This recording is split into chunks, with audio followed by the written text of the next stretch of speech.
story of Thomas Wentworth Wills is a triumphant story celebrating the life of a great colonial sportsman, the W.G. Grace of Australian cricket, probably the greatest cricketer of his time. Tom Wills captained the Victorian colony in the aggressive intercolonial cricket matches of the day from 1857 to 1869. In 1866, he travelled to Western Victoria where he coached and captained the first Aboriginal 11. They became the first Australian cricket team ever to tour England.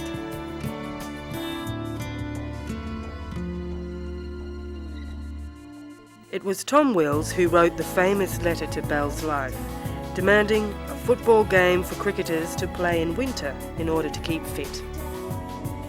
Together with 5 colleagues, he wrote the rules for Australian football. It was the first footy code ever, long before the rules for rugby or soccer were put on paper. The story of Thomas Wentworth Wills is a triumphant story, but it is also a tragic one. In October 1861, at the age of 26, he survives the massacre of his father and team of shepherds, stockmen and their families on Garden Creek, now called Murdering Gap, near Springshaw in the middle of a frontier guerrilla war raging between white settlers and Aboriginal tribes. The grandson of an English convict, Edward Spencer Wills, Thomas was born on the Molonglo Plains in August 1835 to Elizabeth and Horatio Spencer Wills. Editor of the Currency Lad and a shrewd and ambitious farmer, Horatio took up grazing land at Lexington at the foot of Mount Ararat in Western Victoria in 1840, before moving to Bellevue near Geelong, where he became a member of the Victorian Legislative Assembly, founded the Geelong Agricultural Show, and set about educating his 4 sons for suitable careers in the new colony. Tom's younger brothers Cedric, Horace and Egbert were sent to study agricultural science in Germany, while Thomas was sent to the famous English school Rugby to study law. But while Tom discovered his real talents were in cricket and football and not the law, his father met North Queensland pioneer P.F. MacDonald, who sold him 200 square miles of magnificent grazing country called Cullen Laringo, meaning sought and found.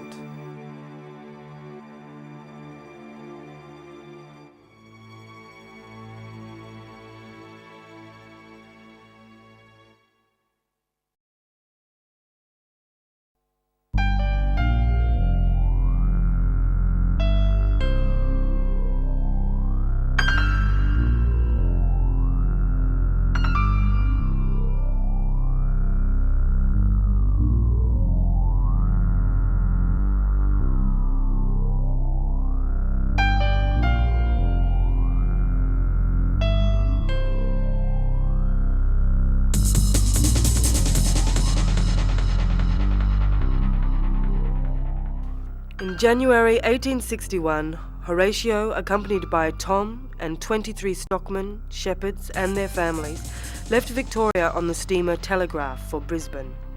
Some had worked for the Wills at Bellevue and Lexington. They proceeded to Toowoomba on the Darling Downs to pick up 10,000 sheep, cattle and bullock drays and travelled north overland to reach Rockhampton 16 weeks later after an arduous trip across much rugged and still unexplored country. Went from Brisbane to Ipswich by steamer and then went on to Gatton, and then from Gatton they crossed the range going into Toowoomba. They then started to head across onto the Great Divide, the Great Dividing Range there, which followed on to Jambour Creek onto the Great Divide. Horatio Wills then went into Keppel Bay, which Rockhampton situated around Keppel Bay, ordered these stores, hired a bloke by the name of Thomas. They come back out onto the Dee River, and the expedition range, they went to Comet River onto Albinia Downs, and from Albinia Downs to Conlaringa. From Albinia Downs to Conlaringa they passed through Jess Wexon's property Rainwood. Well, they started off in Brisbane in February and got to Conlaringa in October.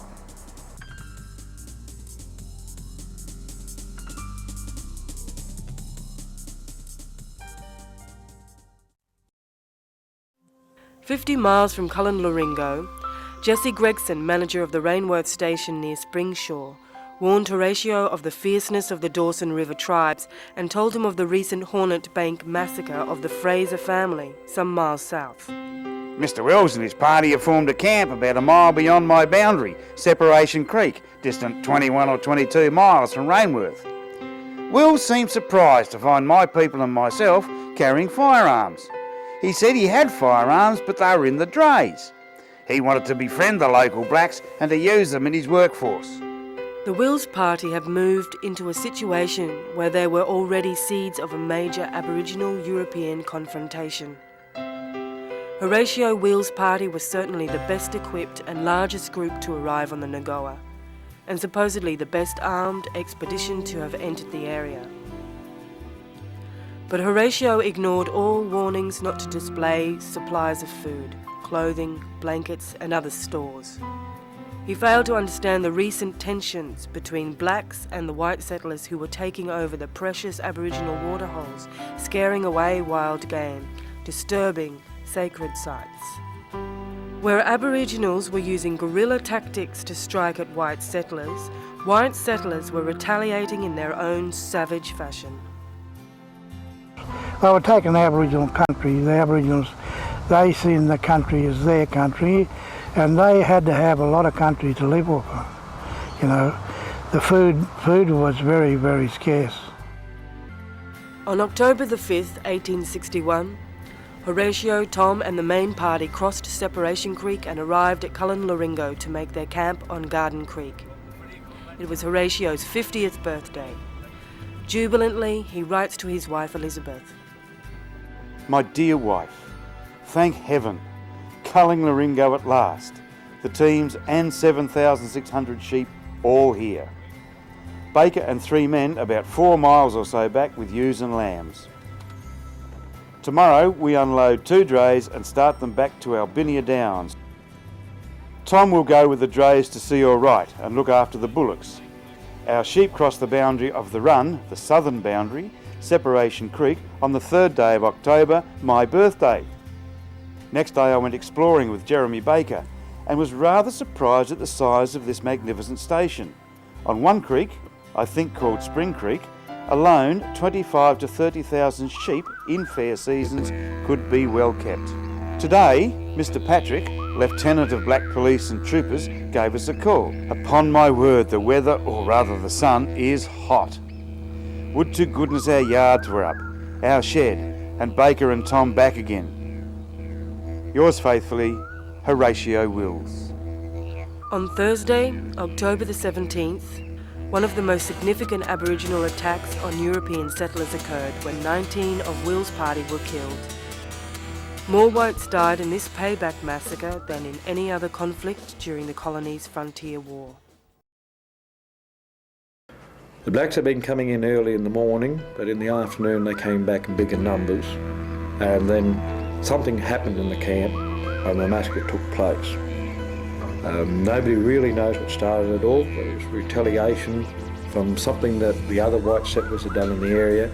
Since Horatio's camp was unarmed, they reckon it was the easy picking out of the whole group. There's a couple of survivors. There was 19 killed and 2 survivors were camping down on the creek banks in the cool, and they were woken with the screams, and after everything died down, Kenny was able to get Horatio's horse, which hadn't been damaged in the conflict, and rode to Rainworth station to give the alert that the massacre had taken place. Afterwards, Jess Gregson formed a party to come across to see what they could salvage or put together. When they arrived, it was in the early hours of the following morning. They tried to locate all the bodies. They found Horatio just out in front of his tent with his head smashed. The others were killed at different locations around the camp. They buried Horatio in a grave by himself and 16 members in a mass grave. They're still 2 bodies short. After doing a bit more exploring and trying to round up the sheep, they came across 2 more bodies 500 metres away from their main campsite. These were buried on the spot because in October weather the bodies were decomposing fast, so they buried them where they found them. By that time there, Tom Wills had got back from Albania from picking up the stores, and he was told of what happened. So he was placed in charge of minding the sheep while Jess Gregson and the other volunteers went searching for the Aborigines to find out where they went to and to get the stuff back. They came across the Aborigines probably about 5 to 10 miles from the main camp, going towards a mountain called Mount Wandoo. And that's where they had their first encounter with the blacks and found out they were outnumbered, so they retreated until more help arrived. Jess Gregson and the native police and everything came across them probably about 10 to 15 miles from the main Horatio's campsite, and that's where they had the retaliation with the blacks, and they estimate anywhere between 100 to 200 blacks were killed in that attack. Main reasons that we have found out is that it could have been over. Jess Gregson, about a week or so beforehand, killed 2 Aborigines for pinching sheep. It makes my blood boil that Gregson, just for the sake of a few sheep, committed the act which was the cause of the murder of my father and all his party, men, women and children. They just, phrases from Taroom, they come and they come, the mounted police come and they murdered over 300 odd blacks from Emerald, Springshaw, Bohemia, Ralston, Albania. They shot all the blacks around Albania police station, and they went right down as far as Bohemia into the Doringa area, shooting all around Comet. They shot blacks all in that area.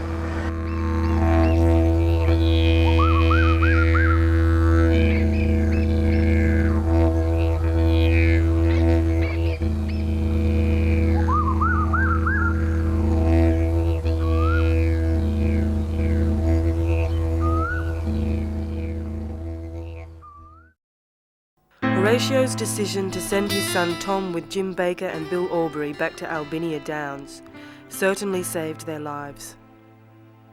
But when Tom returned to the scene of the massacre on the following Sunday, he was shocked at what he discovered. He was stunned, of course. On the way up to Cullinaringo, just before they crossed Separation Creek, which is the boundary of Cullinaringo, Jesse Gregson on Rainworth Station had warned them that he was having trouble with Aborigines. Well, he'd had trouble with them pinching his sheep and so forth. And he said they all should be armed, they should carry arms. Although they had all the arms, nobody worried about carrying them because they wanted to present a friendly face to the Aborigines. And Horatio Wills had got on very well with the Aborigines in Victoria, and he used them in his workforce. He wanted to do the same up there and wanted to just have friendly relations. What else is interesting is that because of the flooded rivers, he went into Cullinaringo at the wrong end. And it was not the end he intended to go in, and if he'd gone in at the other end, he might still be there. It is written that a lot of the Aboriginals became camp followers. They followed this huge cavalcade of bullock drays, stock, over 10,000 sheep.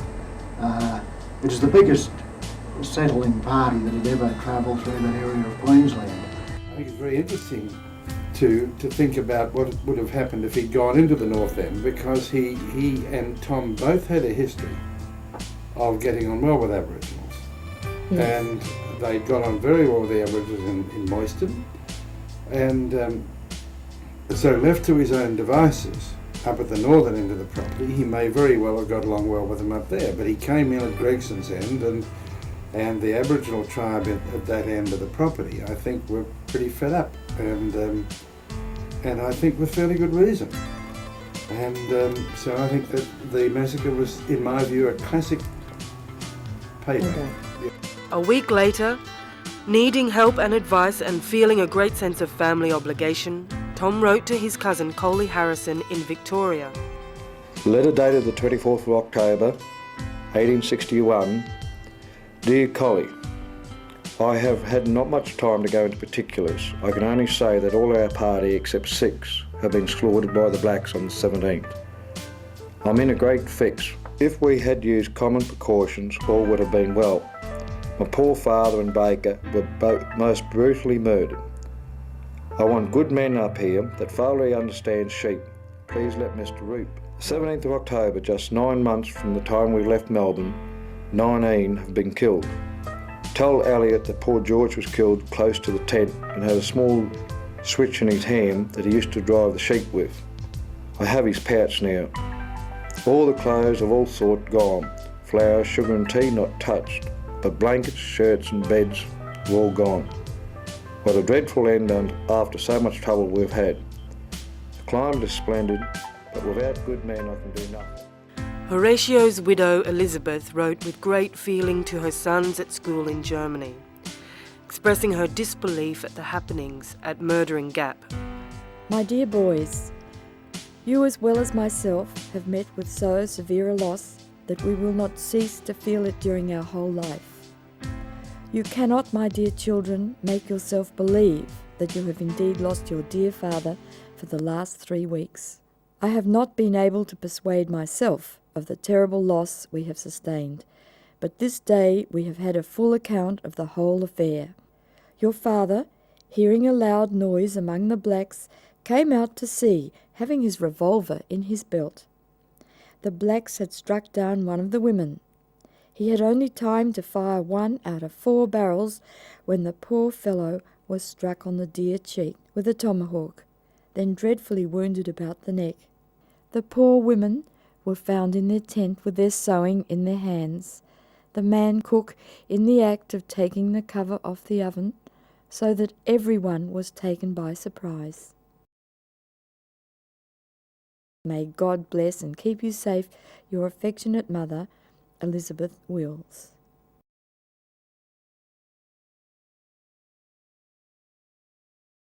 And at the time, I think it's roughly 150 kilometres south of Kulin-Naringo, there'd been the Hornet Bank massacre where 11 people were killed just a few years before that. That was the Fraser family, wasn't it? That's right, yes. And then I believe Jesse Gregson at Rainworth Fort had caused a bit of a problem and called in the native police, is that right? That's right, yes. He caught Aborigines taking sheep off his property. From the Aborigines' point of view, they thought that these sheep were just running wild and they were just open go to grab a few of them. They did this on lots of properties. Colleen McLaughlin and Lorna Smith purchased the original homestead block of Old Rainworth from their cousin in 1973. Lorna argues that the building of an impregnable stone fortress by Jesse Gregson the following year, in 1862, was really a dual-purpose building to serve as both fort and storehouse. Looking through the rifle slits in the stone walls, it is easy to understand the fear of attack that gripped the early white settlers, a fear also held by the blacks, on whose people ruthless revenge was exacted after the Hornet Bank and Kulin-Naringo massacres. No Aboriginal attacks were ever made on Rainworth Fort. I'll go along with his memoirs because his memoirs are the written word, aren't they? And that's what Tom said. And he said he built a large stone storehouse. Yes, and but because of the time in which it was built, because it was started the year after the massacre, you can't be blamed for thinking that he had an ulterior motive in building it like that. And the iron roof, the first iron roof ever in the district. Really? Yes. Before that, it would have been bark or thatched or something like that could be burnt down. The 1870 kind was in the district as well. Because when they built their Kulin-Naringo homestead, they had an iron roof. Yes. Didn't have a shingle roof. This is 1862.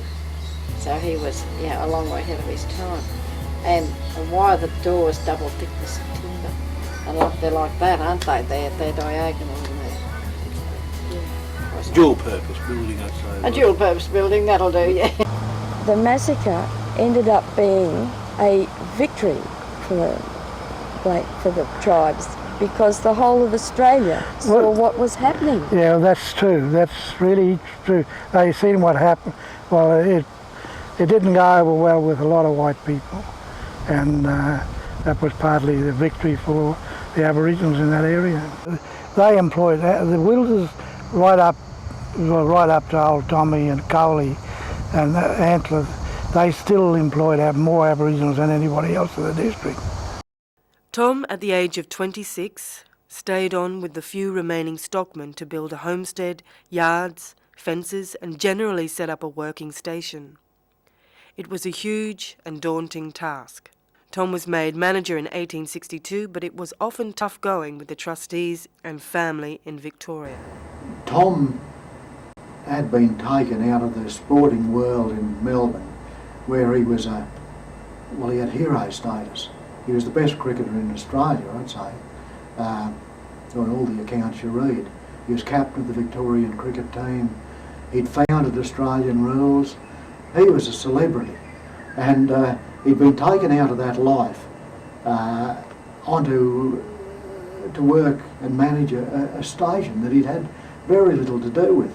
Like while his father was on the property in Victoria, Tom was away at school in England at Rugby School, and to ask him to, expect him to run a huge property, a 200 square mile property with over 10,000 stock on it, was a big ask.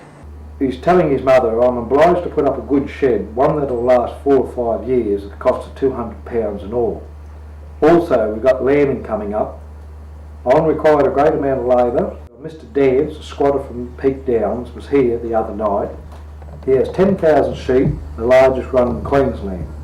A good judge besides. He values his run at £2 a head all over. And he said this run, if put on the market, would realise £2 10 shillings all round. And as we shall shear 11,700 head this year, if nothing occurs, we should be able to get £30,000. So if the trustees will let us have the money, we will repay, even if they have to borrow it, and it can be returned in a few years. And then after the trustees sold up the place, Colonaringa sold in 1883 for £106,000. And Tom certainly did his best, and he vowed over his father's grave that he would do what his father would expect him to do, and that was look after the property and to see it developed successfully. When his brother Cedric returned to the station from school in 1862, Tom was able to head back to Victoria briefly to see his fiancée Sarah Anderson of Skipton and his family at Geelong. And in February 1863, he was selected as captain in the 5th intercolonial match against old rivals, New South Wales. But back at Colonaringa, Tom's relations with Uncle Roop and the trustees deteriorated. Tom's desperate plea for further funds to run the station was frowned on. And Uncle Willie never gave a good report on Tom, because Tom and him fell out about everything apparently. And their relatives in Victoria just did not know the property. And all they could see was Tom wanting money to spend on yards and to spend on fencing and to spend on buildings. They seemed to see it as a bottomless pit. By late December 1863, the shearing was completed, and leaving younger brother Cedric in charge, Tom headed south to play cricket against the English Touring 11, captained by the legendary batsman George Parr. There was loud applause when Tommy Wills finally got off the steamer from Queensland and arrived at the Melbourne cricket ground. But the news was not all good.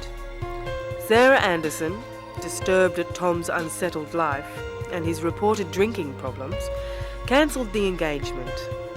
Tom avoided the family and sailed for a cricket tour of New Zealand.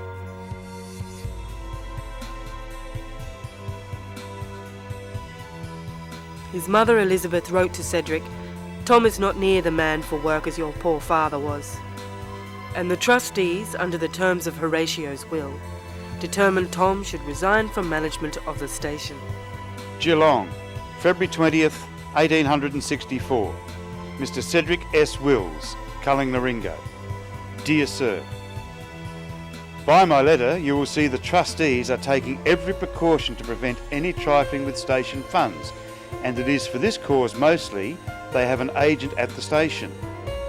You are right as to the trustees' proposal, following the terms of the will, to remove your brother from the station. Your brother has been to New Zealand with the cricketers, and I believe he is daily expected back. W.F. Ducker. Writes to his brother. Mr. Morris, Mr. Ducker, my mother and self had a grand meeting the other night. It is ultimately decided that I should not return to the station. It is more satisfactory for me to resign the management until the 10 years are over.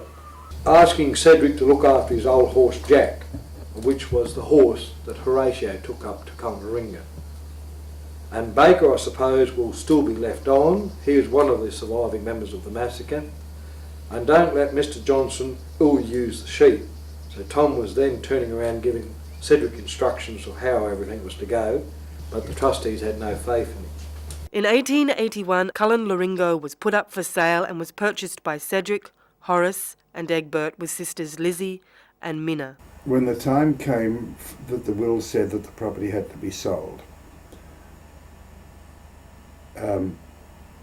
Cedric and Horace bought it, but they also had some money from Egbert and from Aunt Minna, and I think Egbert put in something like 3/16 and Aunt Minna put in 1/16, and the other two put in the rest, and they bought Tom out early in the piece. Cedric continued to manage for a further 11 years until, in July 1892, the family finally put Horatio's Cullen Laringo station on the open market. Cedric and his wife Berry settled on neighbouring Minerva Creek station with their growing family of 12. Today, their descendants still own the property. Resigned to his destiny, Tom celebrated his sister Emily's marriage to his favourite cousin and football colleague Coley Harrison in Geelong, November 1864. He now returned to his beloved sport by taking Richmond Cricket Club to victory as captain and champion bowler in the 1864-65 season and becoming a leading player for Geelong's new football team. When he flew so high, they said it was fantastic.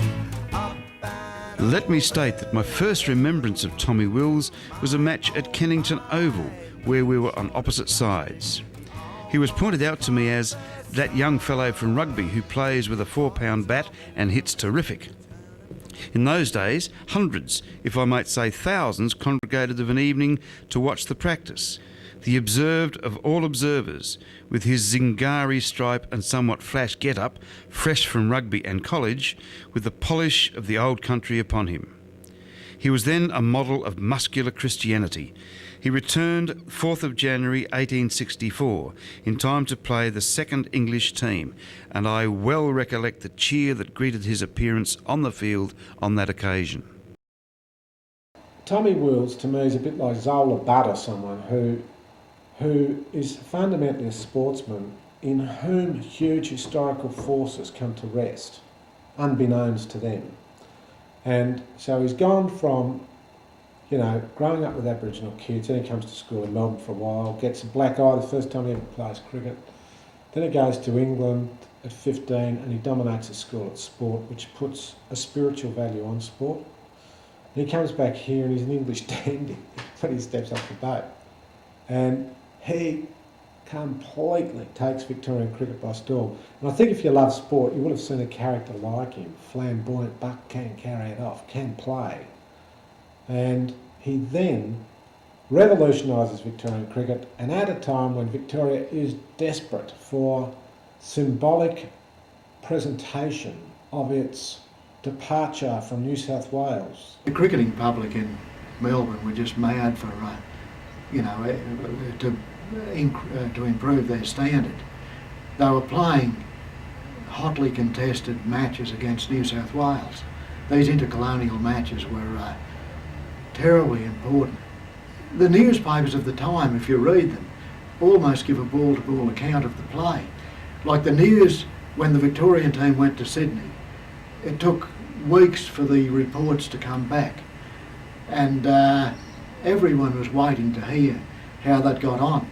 And the New South Wales team were defeating Victoria, and as soon as Tom arrived back, they were straight onto him to practice for the Victorian team, which they did, of course, and he was selected straight away. In 1864, Tom was playing for Richmond Club, but such was his popularity he accepted matches against England at Bendigo, Ballarat, Ararat and Maryborough. If his batting was not always up to scratch, his bowling was top class, including 6 wickets for 35 in Bendigo. He produced sensational bowling against the English, and in one match, Wills took a hat-trick. Wills created a sensation by bowling out Kelly and then flooring the timbers of Julius Caesar and Carpenter for a pair of spectacles with successive balls. In bowling, he took 35 wickets for 460 runs during the season. But Tom certainly excelled as a bowler. He's a great fieldsman and a tremendous tactician, apparently, as a captain. He was just a very good cricketer. Oh, he captained Victoria for many years and was certainly in terms of the Australian-born cricketers, he was looked on as the W.G. Grace of Australia. Tom Wills was at the zenith of his cricketing career. Playing for Richmond, he maintained the club as premiers and was the champion bowler in 64-65 before transferring to his old club Melbourne. In the 9th intercolonial match in December 1865, Tommy Wills as captain of Victoria was again in fine form, scoring 58 runs in one innings and taking 6 wickets. His highest score was 58, which was the first half-century scored in these matches. But as a bowler he excelled. He took 72 wickets for 756 runs at an average of 10.5 per wicket, far superior to any other bowler of the time. He was a good all-rounder, but mainly as a bowler. It was at a time when the laws of cricket were changing in a fundamental way, from round-arm bowling to, in the 1860s, over-arm bowling as we know it today, then called windmill bowling. Now, if in bowling round-arm, the arm came higher than the shoulder, it was either a no ball or, as I understand it, perhaps even referred to as a throw. Wills apparently was a mixture of, maybe they were real throws, sometimes maybe it was just over the shoulder, I'm not quite sure. Giving him the benefit of the doubt, you would say that it was round arm over the shoulder. Other people have thought that he was a chucker. But what's first regarded as the first test match was played in March 1877. So we're talking about the period 10, 20 years before that in Wills, when he was at the prime of his career. But if there had been an all-Australian team then, Wills most certainly would have been a star player and could well have been the captain. A lot of people expressed reservations about the way he played games. I mean, he played it hard. His behaviour was often interpreted as petulant and selfish, though no doubt he had a good reason for what he did. It's just that the others couldn't pick it up. But I remember once there was trouble because he wasn't made captain, and by that stage he'd become a professional. He wasn't being treated in the same way as the other sort of gentleman amateurs. So he straddles that divide in the history of sport as well.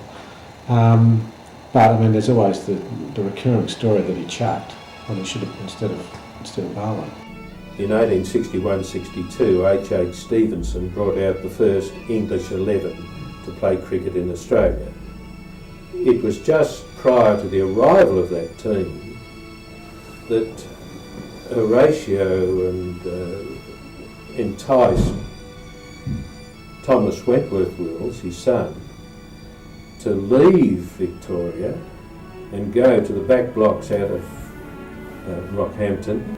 It would have been a totally new experience for Tom.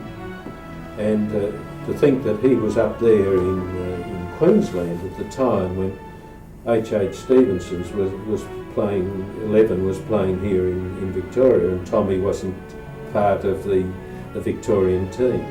I think after the massacre he carried the maybe the guilt of that, because his father really went up there to establish a property for Tom and his other brothers. And one of his nieces wrote afterwards that Tom was such an outgoing, well-liked person that she said that everyone wanted to have a drink with him. He was tremendously popular, and of course Tom was happy to have a drink with them, and this just didn't help. And the social side of cricket, or any sport really, even today there's plenty of drinking goes on with it. He's a magnificent young man, a really proud, wonderfully endowed young man. But history has placed an intolerable burden on him. I mean, it's not just that when he was up there and his father's party got wiped out, then there's the reprisal raids, and he's actually up there in the middle of a land war. And there's all sorts of things that flow on that he would have known about that from his early upbringing. And so that's just enormous. And then by the time he gets back down here, despite what people say, he was on the outer. He was already regarded as trouble, and I mean, he'd already had huge run-ins with the Melbourne club by then, and he's sort of on the outer and he's hardly understood. And by that time he's a big drinker. He's a big drinker by the time he gets back from England. I mean, he's played cricket with the Isingari. They're the sort of Mick Jaggers of 19th century cricket, in beautiful clothes, who play cricket by day and drink by night. They're aristocrats. Well, he played cricket in a lot of places. I mean, he went to New Zealand, as you know. W.G. Grace said that he was in every team that they played on his tour of Australia. So he was what I would describe. He would go anywhere for a cricket match, anywhere that would pay him. Yes, Tom was a cricket bum. Yeah, his personality was fascinating.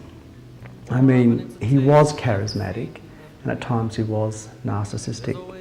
And there's no doubt that he had a flair for conflict. At times he was a little prickly, but I think that you have to put that also in the guise of someone who was quite creative as well, and so some of that was his personality as such, but he was continually, I think, trying out new things, trying out different roles. Almost each year he indeed undertook different aspects or tried to fulfil different aspects of sport. Victorian football was virtually instigated by Tommy Wills to keep his fellow cricketers fit and on the ball. What Wills did that was so unusual was that at a time when this society was importing every possible British cultural characteristic that it could, and the subject of a code of football arose, his radical act was to say, when rugby was proposed as a game, no, we should have a game of our own. And the question is, why did he do that? And I think the reason he did that was because he was a sportsman of genius, which meant that he had an intuitive and original understanding of sport and of games, and he'd seen other ways of playing football. And he wanted to keep the camaraderie of the players, he wanted to keep them together. And he advocated a winter sport. Now, interestingly, the sports that he chose were either rifle shooting, which had a big following at the time, and football. This is the letter which Thomas Wentworth Wills wrote to the Bell's Life of Victoria on the 16th of July 1858. Sir, now that cricket has been put aside for some few months to come, and cricketers have assumed somewhat of a chrysalis nature, why can they not, I say, form a football club and form a committee of 3 or more to draw up a code of laws? If a club of this sort were got up, it would be a vast benefit to any cricket ground to be trampled upon and would make the turf quite firm and durable. If it is not possible to form a football club, why should not these young men who have adopted this newborn country for their motherland, why, I say, do not they form themselves into perhaps a rifle club? Anyway, football was the one they chose, and this was really where Australian rules originated. A firm heart, a steady hand and a quick eye are all that are required, and with practice all these may be attained, trusting that someone will take up this matter and form either of the above clubs, or at any rate some athletic games. I remain yours truly, Thomas Wentworth Wills. When he was in England, he'd been to Ireland and he'd seen Gaelic football there apparently, but he wanted more a kicking, running game. He didn't want a lot of heavy tackling, as in rugby, because the grounds in Australia weren't like the soft turf grounds in England. Gaelic football is not codified to the 1880s. Australian football is codified in 1858. So that means ours is the older game. Hurley, the Irish hockey game, is thousands of years old, but Irish football is a much more recent game. There is a spirit to games, and the Gaelic games have a certain spirit. And there were certainly Irish people around at the time the game was exploding into life, which is what it basically did. And I have no doubt that a lot of the spirit of that period of Australian football's early evolution, 1858 to 1880, that is the period of Ned Kelly. He'd also seen the Aborigines. This theory's been brought forward, playing a game called Mangrook, and where they threw a type of ball around among them and caught it and played with this. Some people say he got the idea from there. And the local mythology has it that the Australian Wills football was originally the game that the Wills boys played with the local boys in the Ararat area. The whole family seemed to be on good terms with the Western District people right through. So this question of whether Australian football is an Aboriginal game, my answer to that is, I can say as a fact that around Australia, I have encountered the belief amongst Aboriginal people that it is. The other thing that to me is really important, what makes Australian football so incredibly important, is that it is one of the very few places where black legends and white legends come out of the same piece of ground and coexist with one another. Each public school in Britain had its own particular game of football, which suited the particular circumstances of that school. And there was no one code, such as we know it today, soccer or rugby, in any of those schools. But there was the difference between the game played at rugby with most of the other public schools was they allowed the players to pick up the ball and run with it. The time was ready for it. I mean, he also suggested athletics club and a rifle club, well, neither of those really got off the ground. So he was writing a letter into fertile ground, as it were. To take out the best of all what they knew of the English public school games, yes, and synthesise them to a game which would suit Melbourne conditions or Australian conditions best of all. And if you investigate the early history of rugby, it's based on European notions of infantry and cavalry. And in Tom Brown's school days, the forward pack is called the heavy brigade and the backs are called the light brigade. And most football games have some sort of military model at work in them. Tommy Wills was more interested in cricket, I think, than he was in football, at least initially. And his objection to the offside rule was that it showed it was for captains who couldn't set a field, who didn't have any imagination, because you'll have to line up behind the ball. And it was just a typically Tom Wills idea, like people should bowl overarm.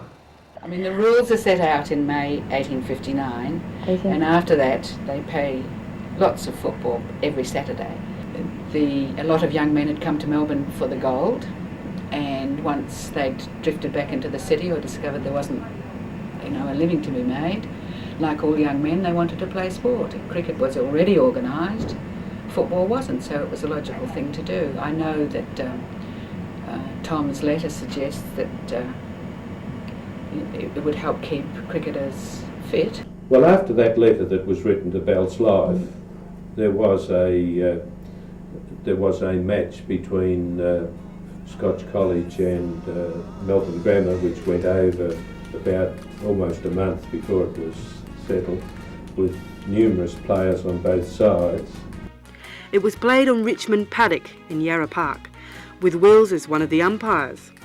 Modified rugby rules were used in a round ball as in soccer. Each team had 40 players, and the first team to kick 2 goals was to be the winner. Goal posts were half a mile apart and scoring was difficult. Scotch College scored the first goal. But finally, after almost a month, the game ended in a draw. Which is a game that generally is looked on as one that helped lead to the formation of Australian rules football. And I believe it lasted nearly a month, is that right?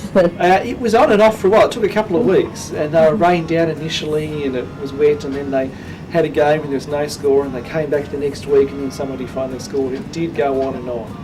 And they experimented with a few different rules. In May 1859, following the next cricket season, the Melbourne Football Club was formed with Tommy Wills as captain. At a meeting at Bryant's Parade Hotel, 10 formal rules of play for the new game were drawn up by Tommy Wills and a club committee. The rules included such features as the mark, the boundary throw-in, and a ban on throwing the ball. Rules which still exist. Rugby offside rules were dispensed with to open up the game. Ironically, this code of footy is older than most other football codes. Such was the popularity of the new code that within the first 2 decades, scores of clubs were formed throughout the state, with 100 clubs in Melbourne alone. Teams were known as the Melbourne Cricketers Football Club, the Richmond Cricketers Football Club, etc. And the players then were not tied to a particular team like they are today and need to be transferred in a formal way. They could move around and play for Geelong this week and Richmond next week. Was Tommy a great footballer? Oh yes. He would have played well over 200 games of football, was a star footballer in his day. But we haven't got much record of it, and of course the game has changed so much that it's hard to compare it with today's football stars like James Hird of Essendon. He was voted the best player in the colony. Tommy Wills' main contribution to the code and conduct of Australian football was made from 1858 to 1860. But on his return from Queensland, he continued playing with enthusiasm and was a leading player for Geelong. I think that Tom Wills is probably the most important sportsman in Australian history, which is perhaps an extraordinary statement to make, but I think when you look at his influence, not only in his lifetime, but the legacy, one may find other sportsmen and women who have perhaps achieved more in terms of an individual sport, but I think the ripples of his effect are profound. In May 1866, 12 new code rules for Melbourne football were adopted. Although Tommy Wills had considerable input into these rules, they were officially drafted by Tom's cousin and brother-in-law, Collie Harrison. Carlton Harrison carried on with it, and he had a lot more to do with it than Tom did. And I think this is why they gave him the title of Father of Australian Football. The title maybe could have been Tom's if he hadn't gone off to Colonaringo. Well, when the rules were first set out, Tom was there, but Colden wasn't. Colden didn't have any experience of football at that stage. Tom had experience of football at rugby school in England. But Harrison, when he took up football, turned out to be probably the best footballer in Victoria in the 1860s, was captain of the Melbourne football side, and later, once he stopped actually playing football, was a very efficient administrator of the game. In 1867, Harrison led the Melbourne club in a football match against the Victorian Police Force on the hallowed turf of Melbourne Cricket Club. Harrison was younger than Tommy Wills. And here is Tommy Wills coming back from rugby as a great personality and great sportsman and so forth.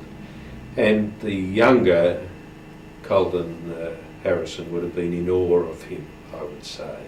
So he fathered it through a period, if you like, but he didn't sire the game or help sire the game in that sense of fatherhood. In this year, the oval ball came into universal usage, replacing the round ball. 14th of May 1860, between Richmond and Melbourne, and Tommy's captaining Richmond. And this is the Argus.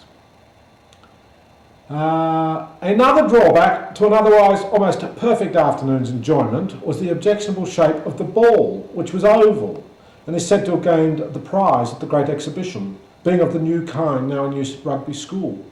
This class of ball may fly further than a round one, but assuredly 9 times out of 10 does not fulfil the expectations of the propeller, more particularly if there be any wind. Considerable dissatisfaction was expressed when the game began, at the Richmond captain's maintaining his right to the choice of the ball, and a great deal more after the play was over. That's Tommy. There can be no objection to a man playing football in thigh boots or in pumps, if he has a weakness in that way, for no one else suffers.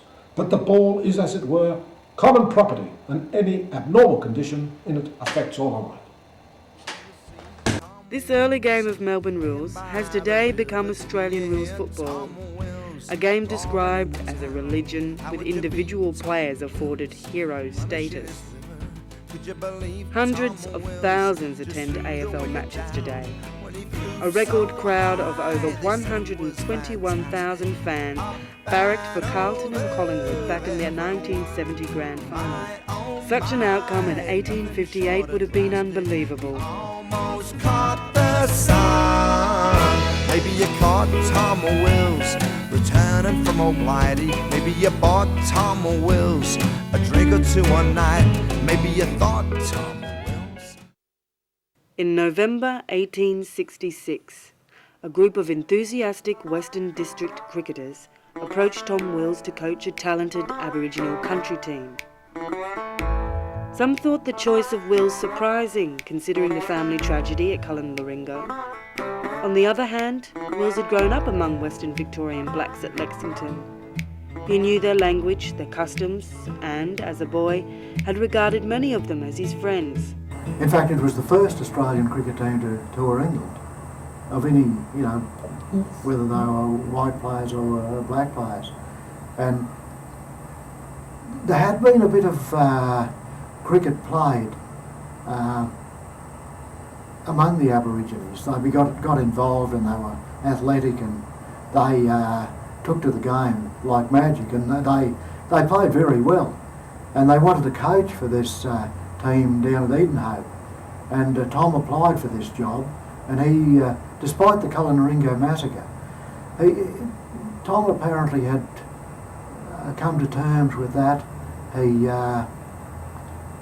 He'd worked among the Aborigines, and when he was in rugby even, his father wrote a letter saying how the Aborigines on the property at Lexington missed him, and how they wanted to see his photo, and how they asked where was Tom and what was Tom doing. Tommy travelled to Lake Wallace near Hamilton to coach and captain this talented team. A match was arranged at the Melbourne Cricket Ground for Boxing Day. It was within 5 years that he's back in Victoria and coaching the first Aboriginal cricket team. Really, this was reconciliation, if you like. It was certainly a tremendous gesture.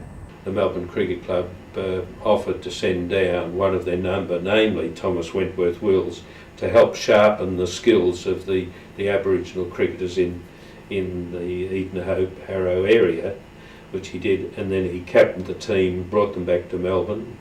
They played on the Melbourne Cricket Ground, did reasonably well, and from then on they were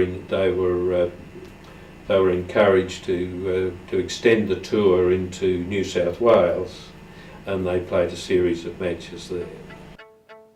The smartly attired Aboriginal team captivated a crowd of 10,000 on the ground, and further thousands on the hill, The Aborigines in the first innings, overawed by the huge crowd, made only 39 runs, but in the second innings performed well, with Johnny Muller scoring 33 and Tom Wills 25 not out.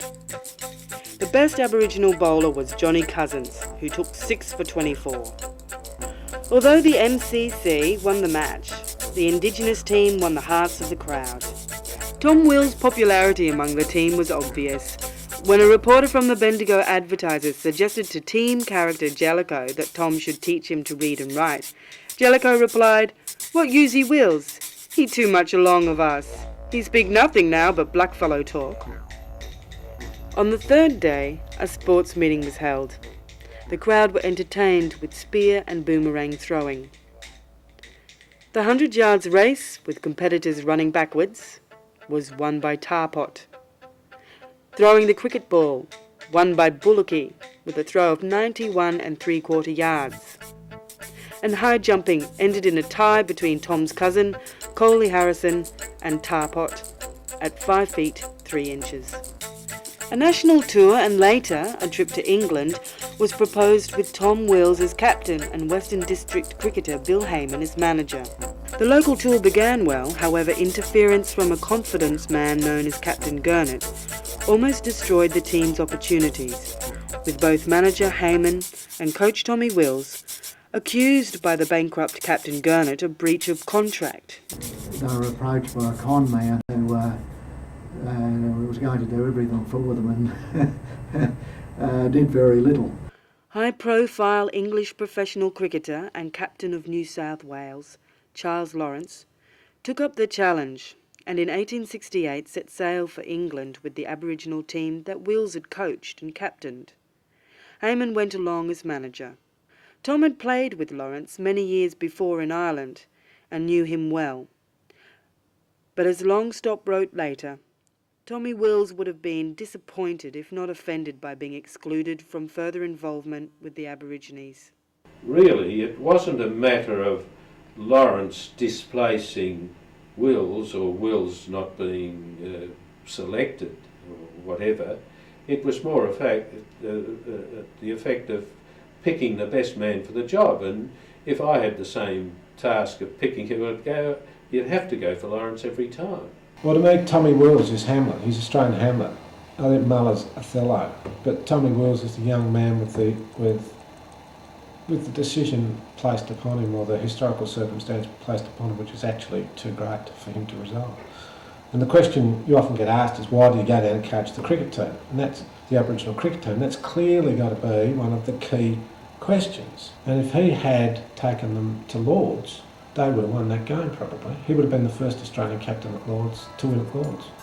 One incident reported in the Hamilton Spectator in late 1867 during the team's overseas tour preparation indicated that further cricket overseas would be doomed for Indigenous people. In order to escape the eagle eye of the powerful state Aboriginal Protection Board, it was found necessary to spirit team members from a picnic at Queenscliff out of the colony and onto Sydney by steamer. The Act in 1869 placed penalties of up to £20 or 3 months' imprisonment on anyone attempting to remove any Aboriginal from Victoria without the consent of the minister. This meant that the government of the day could curb all opportunities for further Aboriginal tours, especially those organised as private ventures.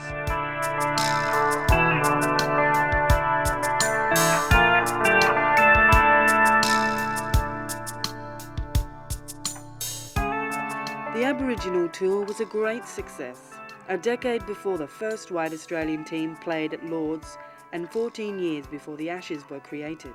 Oh, they were real entertainers. They were colourfully, they had entertaining names like Bullocky, Dicker Dick, all sorts of names, and they were colourfully dressed. I think it's described in the newspapers with colourful red shirts, white flannel trousers, blue diagonal sashes, and distinguishing individual coloured caps. They were there for the best part of a year, including travelling both ways. And they played, I think it was 47 matches, of which they won 14, drew 17, and they were there, decade or more before the first white Australian team toured England. Cricket returns to the castle. It's from the Yorkshire Post. It's got a photo of the Aboriginal team that played there in 1868 and of the famous castle, Scarborough Hill Castle. And they've started playing cricket there again, apparently at a break of 70 odd years. And this is to commemorate the resurgence of cricket again at the castle.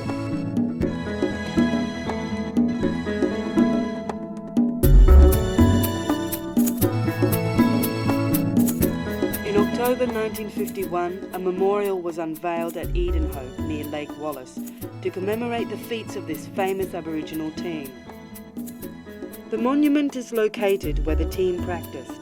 It has 2 bronze plaques. One lists the names of the players and the captain and manager, Lawrence and Heyman. When I went to Edenhope and Harrow, and I learnt a lot more about that first Aboriginal team, and not only learned a lot more about them, but I learnt what they went through to, just for starters, to even get on the tour was an amazing thing. But then to go through what must be, in those days, a horrendous trip to England, and then you get to the other end and the conditions in England will be totally different to what they would have experienced in Australia playing cricket. A lot colder, different sort of pitches, everything, totally different. So to go through all of that and then complete a pretty arduous tour, you know, the program was pretty tough.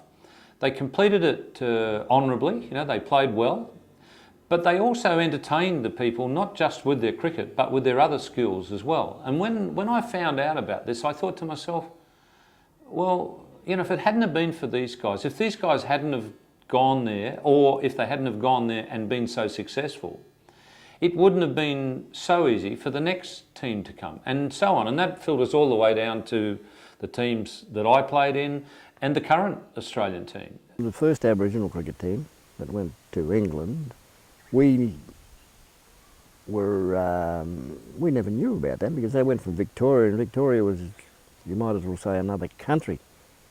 It was only later in life that we'd found all this out, and I thought it was excellent that they were the first ones going over there, and I think it's excellent that Ian Chappell's recognised that, and he's trying to get things started for them. I think that what they did, what they achieved, puts them on a par with all the other 400 odd people who have played cricket for Australia.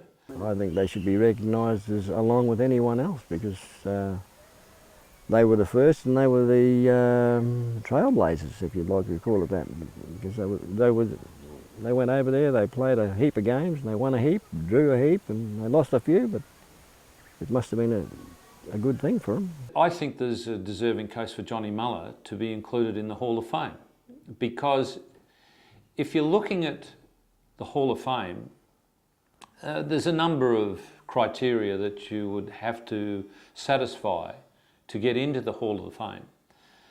But to me, one of the things, and one of the very important things, is to be, if not the outstanding player in your time, one of the outstanding players in your time. And I don't think that you could possibly argue with what Johnny Muller did on that tour, that he wasn't the outstanding player in that team.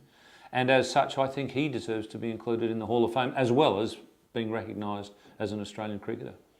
If we accord recognition to the first Australian team, then it starts to set a bit of a tradition amongst Aboriginal sportsmen. And I mean, a lot of people say to you, why do a lot of Aboriginal sportsmen, you know, they're very good footballers in all the different codes of football, but they don't seem to gravitate towards cricket much. And you sort of say, well, I don't think they were given much encouragement, and also there's no great tradition there in cricket for them to follow.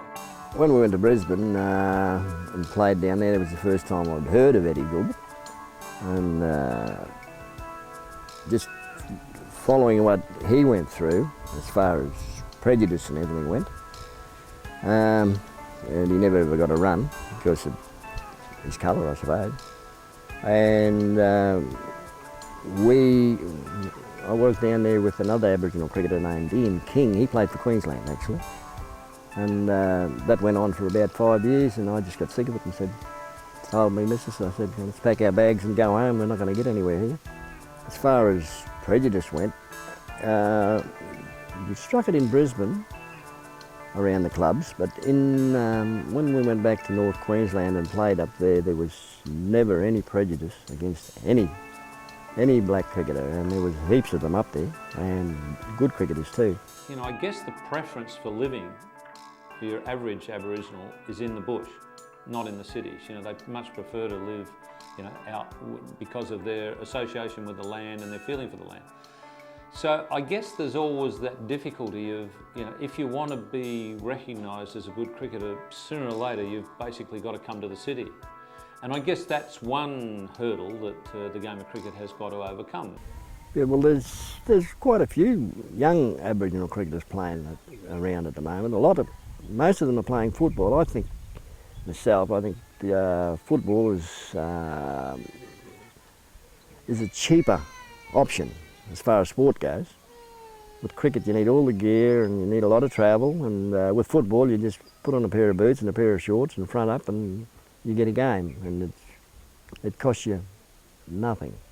Finance is the biggest problem. Finance and distance is the biggest problem. I think what is important is that they went and they performed well, and in my opinion they made it easier for the teams that have followed, and to me that's the thing that matters. The second plaque celebrates the first Australian cricket team to tour England.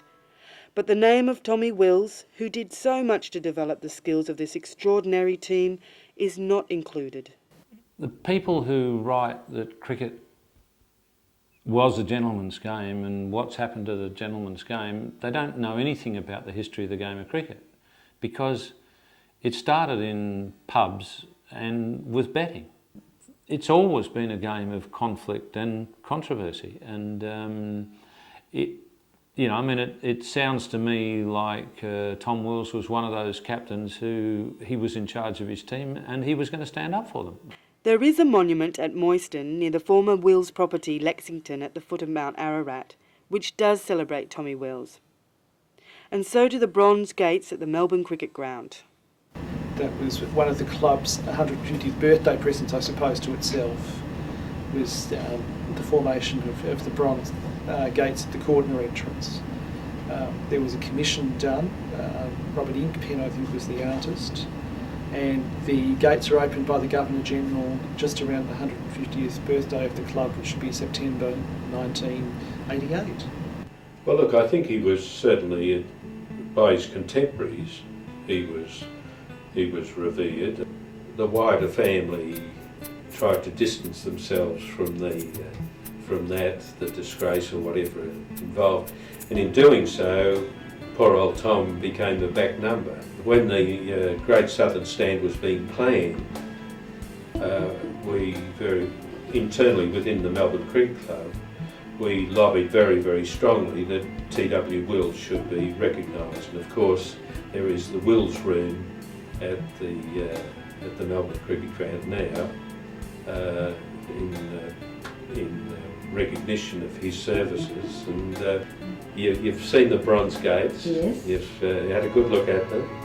There's only one person who features on that twice, and that's Thomas Wentworth Wills. In cricket, Tom Wills continued to go from strength to strength and in 1870-71 became editor of the Australian Cricketer's Guide.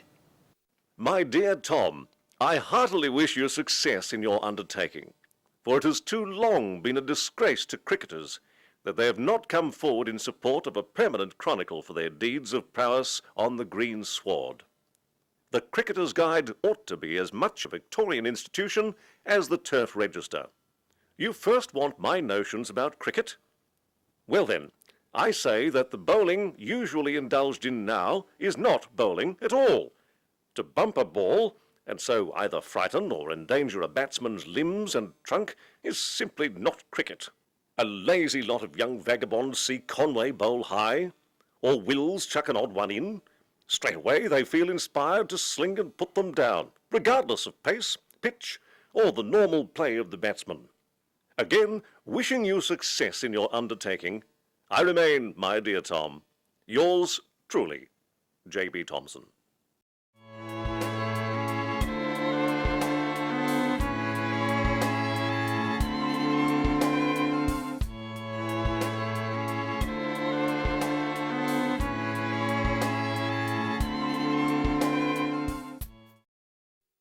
As the 1870s drew to a close, Tommy Wills was living at Heidelberg in a de facto relationship with Sarah Teresa Barber.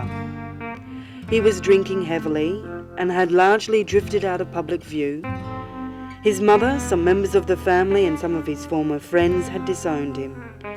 And of course that was a total scandal because my Elizabeth, she didn't approve of anything like that at all. Interesting, in the Australian Dictionary of Biography it said that Tom married her, but he never did. He couldn't. He lived in a de facto relationship which he didn't approve of. And his wife, or his de facto, was also a heavy drinker apparently, and his mother was very religious, and this just didn't fit in with her way of life at all. His drinking was to the stage where he was getting the DTs, the delirium tremens. She was a maternal figure, a somewhat imposing dowager who really cast a shadow, I think, over her children's lives after the death of Horatio.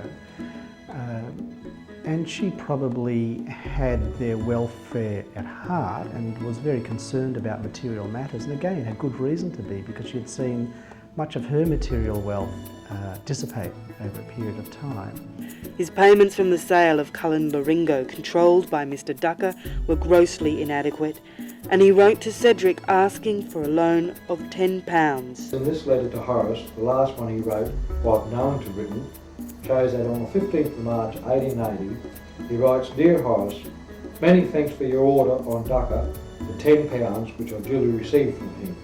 I received from Ducker out of the allowance £3 weekly, in which he retains £1 to pay off old debts that are still owing in Geelong. De facto wife Sally joins with him in sending all love. I write Sadie by this mail also, so if he sends £10, I shall be clear to move and be very glad of it."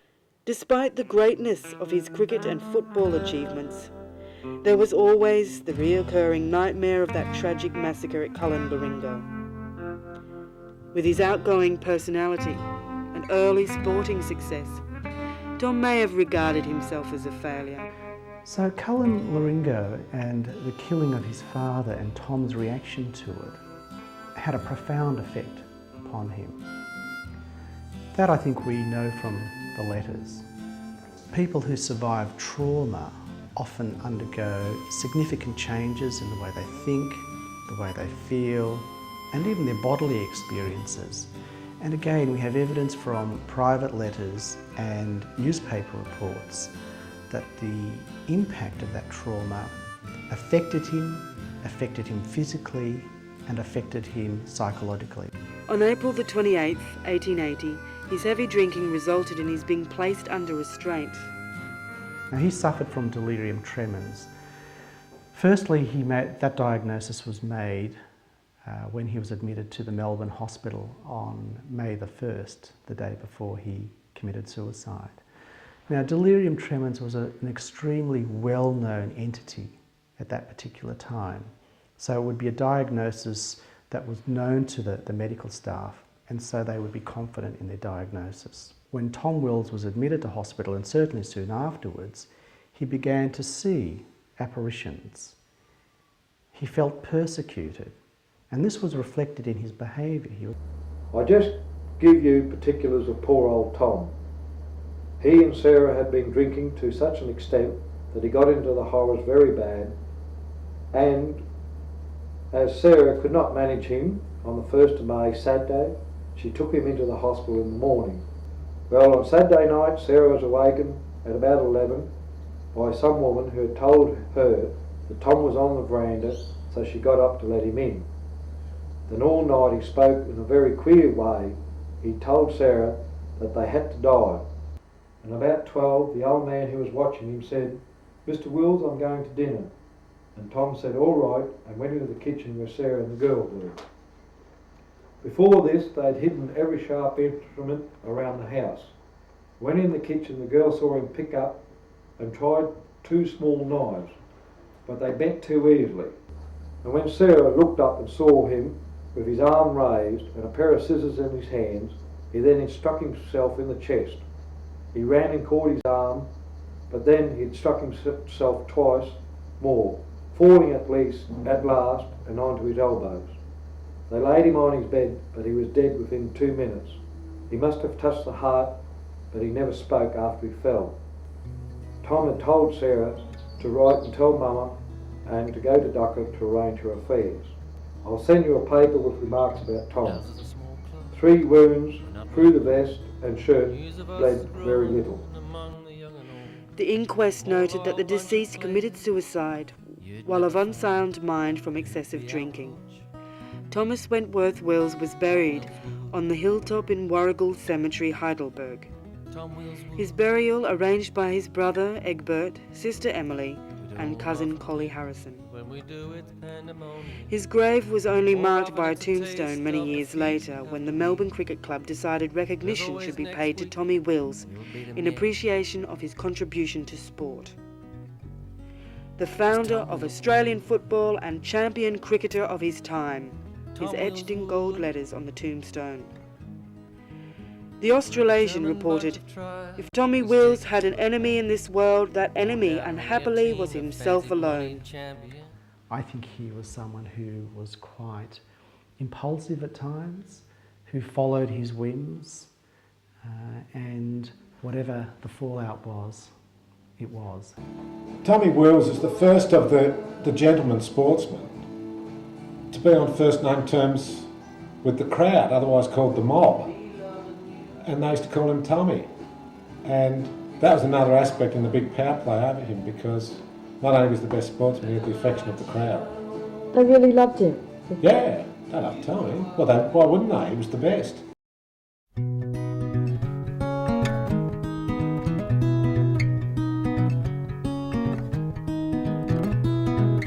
Ours is a small club, we're not well known. News of us is growing among the young and old. More loyal bunch of players you'd never find. And who'd be our coach? Tom Wills would. Tom Wills would. We don't often win. When we do, it's pandemonium. More often it's a taste of defeat we have to eat. There's always next week, we'll beat 'em yet. As Tom Wills would. Tom Wills would. We're a determined bunch of tries, and we stick to a plan. Worn down many a team of fancied money champions. We play with guile and wit and true team spirit, as Tom Wills would. Tom Wills would. If we were here now, we could. Tom Wills would.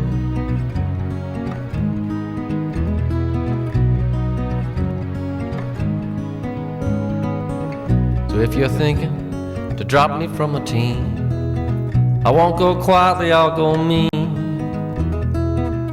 Back of me age and me cranky ways, I'll send my bones to the contest again, as Tom Wills would. Tom Wills would.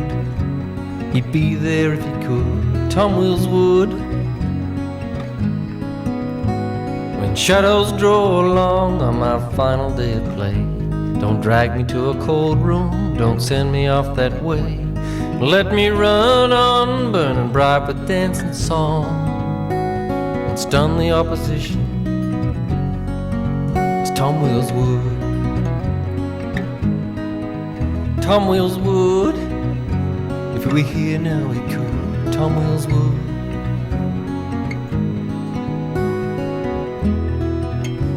If I'm shunned and ignored by the mighty who preside, I'll not curry for their favor, I'll not bootlick at their side. I'll be gone with those who knew me well. My dark friends have died in their own sad hell, as Tom Wills would. As Tom Wills would. If we were here now, we could. Tom Wills would. He'd be there if he could. Tom Wills would. Tom Wills would.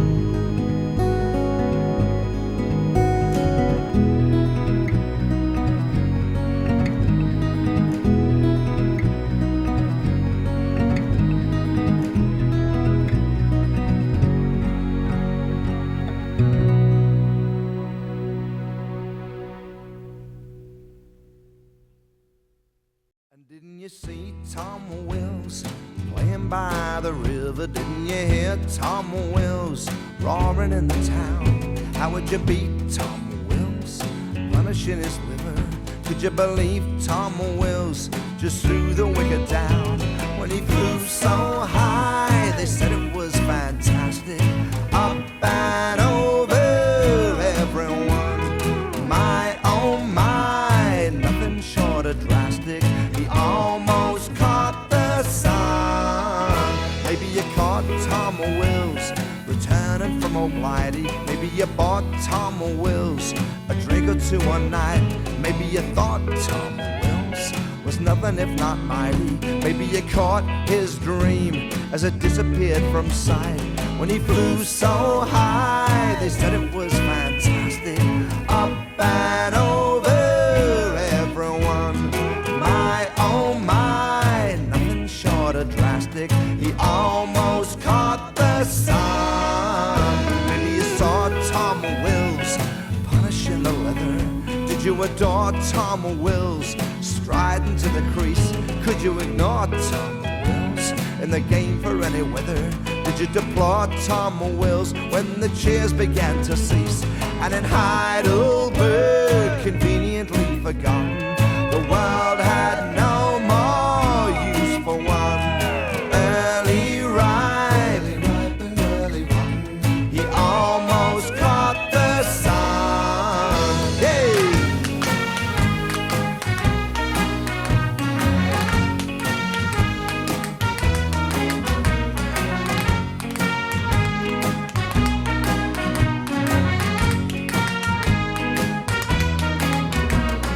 There's a tribe down in the Western District that talked of one came onto their lands, learnt their tongue, learnt their way of living, played their game they could never understand. How we flew so high.